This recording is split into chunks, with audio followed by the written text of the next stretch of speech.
In the beginning of this week's Parsha, based on the instructions of his parents, Yaakov leaves his parents' home and goes to get married. He goes to his uncle Lavan to find a wife.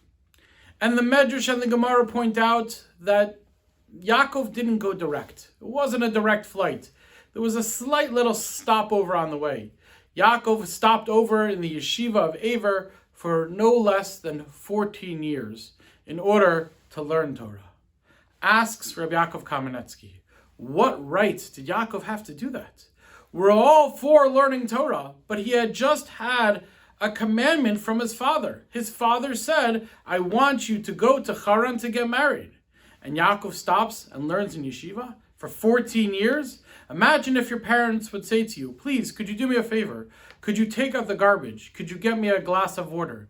You have the opportunity to do the mitzvah of kibbud av v'em. And what do?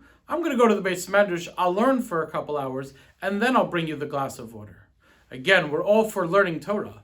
But if your parents give you a direct commandment of what you should do, don't you have the mitzvah of kibbud av v'em? Don't you have to listen to them before you go ahead and learn Torah? Why did Yaakov first learn Torah for 14 years and only then follow his parents' wishes? Explains Rabbi Yaakov Kamenetsky beautifully. He says that when Yaakov was learning in yeshiva for 14 years, he wasn't not listening to his parents. That was part of his parents' instructions.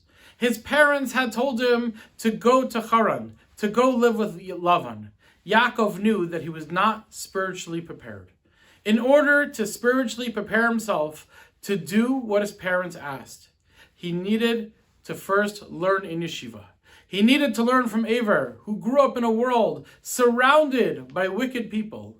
He needed to learn how to survive in such a world. He needed to turn to the Torah so that the Torah could teach him how he was going to interact with Lavan, how he was going to be successful in his mission at the house of Lavan, and how he was going to return from Lavan's house, still a proud Jew who followed the Torah and listened to Hashem.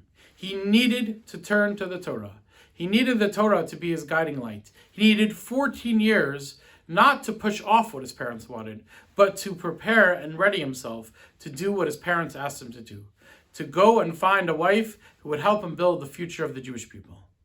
He needed the Torah to be that guiding light. And we need that as well. Many times we have difficult decisions in our lives to make. Many times in our lives we don't know what to do. We're about to go ahead and do something important. Let's remember what always needs to be the guiding light in our lives. It's the Torah that Hashem gave us. And if we're going to do something, we're not sure how to do it, we're not sure if we're going to be successful, we're not sure if we're going to come out spiritually unscathed, go to the Torah. Go learn Torah. And not only when we're making big decisions, every day in our lives. We have to learn from Yaakov Avinu that the Torah is our guiding light. We can't do anything without the Torah. Let's make sure we are constantly immersing ourselves in Torah, learning in Torah, toiling in Torah. We have so many opportunities today with all the modern technology to have Torah readily available to us at every moment of every day. Let's take advantage of that Torah.